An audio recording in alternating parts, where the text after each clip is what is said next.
요즘 밸런스 게임 인기인데요. 둘 중 더 선호하는 쪽을 선택하는 게임이거든요. 한번 해보실래요?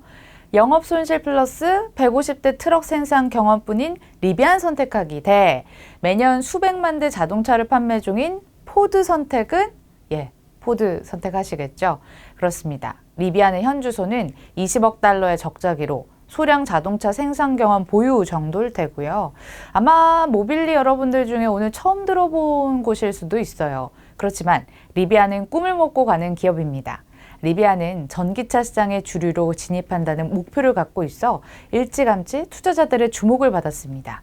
월가 기관 투자자들은 테슬라가 지배하는 전기차 분야에서 리비안이 테슬라 다음 빅 플레이어가 된다는데 베팅을 하고 있다고 해요. 특히 전기차 벤처 중에서도 가장 많은 투자를 유치한 회사이기도 합니다. 자금 여력이 두둑한 미국 대기업들이 눈독을 들이고 있습니다. 무려 아마존이랑 포드가요. 아마존에는 지난 9월부터 아론티라는 배달용 전기 픽업 트럭을 만들어 납품하고 있는데요. 오늘 2030년까지 아마존이 약 10만 대 전기밴을 제작해달라고 주문했다고 하죠.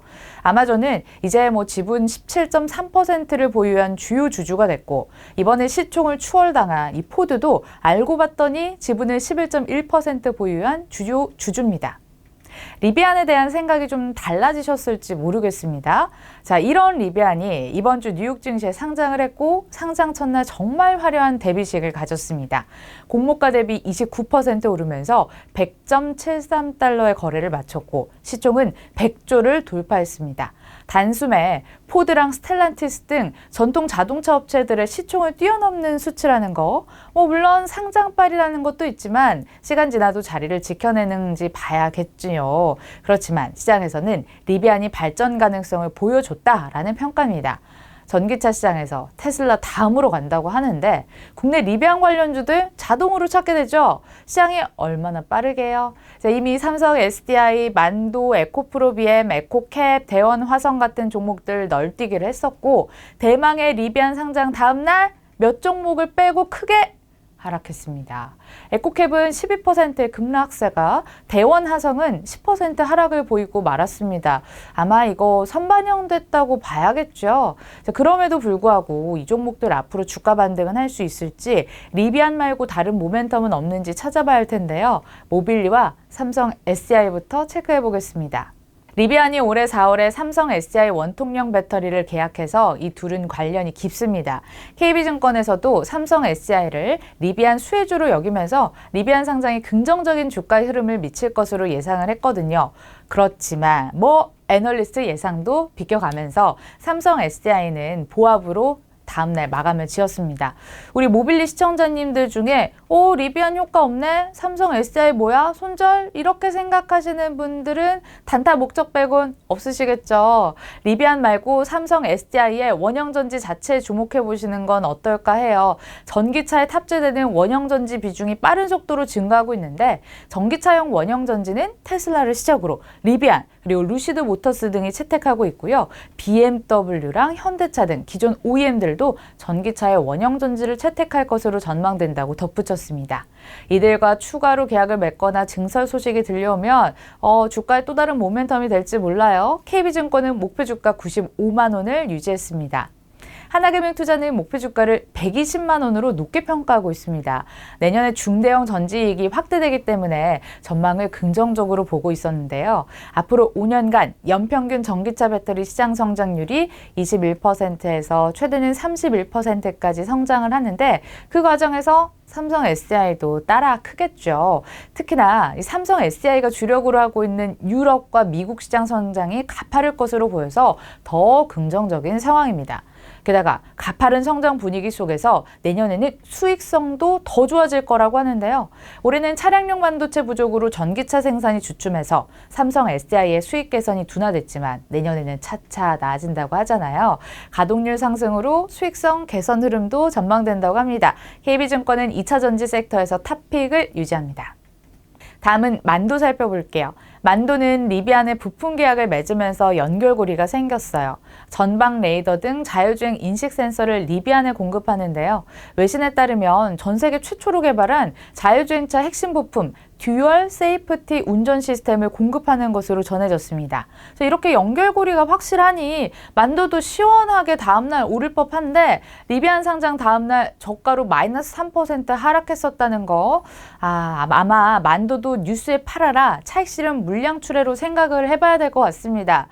그렇지만 조정을 받든 안 받든 키움증권은 만도를 자동차 부품주 탑픽으로 꼽고 있습니다.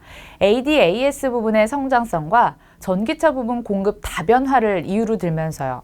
물량업에 장사 없다는 얘기 들어보셨죠?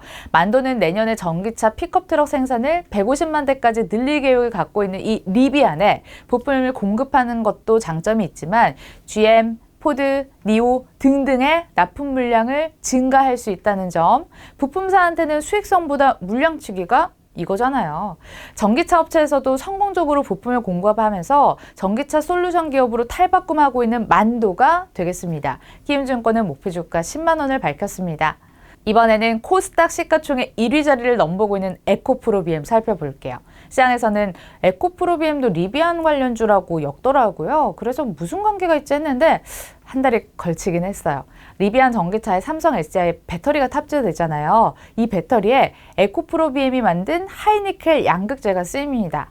들어가긴 하니까 확실한 수혜주겠죠? 자, 그래서 에코프로비엠도 리비안 수혜받고 상승 기류를 탄 거였지만 이것만으로만 한 달 사이에 30% 올랐다라고 생각하면 에코프로비엠이 서운해할지 모릅니다. 이유는 증권사 리포트에서 찾아볼 건데요. DB금융투자 리포트입니다. 남다른 성장성, 남다른 비전을 가지고 있다면서 목표 주가를 67만 원으로 올렸습니다.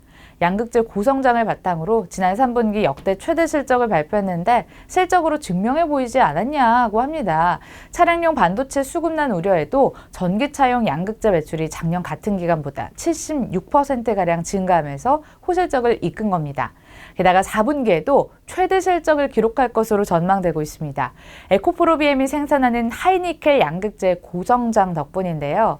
에코프로비엠은 최근 SK이노베이션, 삼성 SDI 등 주요 고객사와 대규모 양극재 공급 계약 및 합작사 설립에 나서면서 성장 기대감을 높이고 있고요.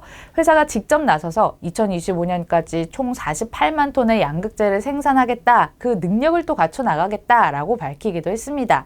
여러분, 또 다른 매력 포인트도 있습니다. NH투자증권에 따르면 원가 경쟁력을 확보했다는 점을 주목하자고 합니다. 양극재 업체의 마진은 가공비에서 나오는데요. 최근 가공비가 하락하는 추세고요. 재료값 줄이는 것도 중요하겠죠. 원재료를 내재화하거나 리사이클을 통해 경쟁사들 중에서 가장 완벽하게 원가 경쟁력을 키우고 있다고 합니다. 마지막으로 LFP 배터리 확대 우려에도 민첩하게 대응하고 있다는 점인데요. 비밀병기 리튬 리치 양극재를 개발을 하고 있습니다.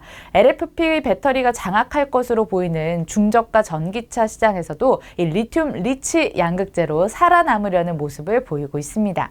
목표 주가는 80만 원으로 상향 조정했네요. 네, 이렇게 리비안 관련주로 꼽혔던 세 기업에 대한 증권사 뷰까지 확인해 봤는데요.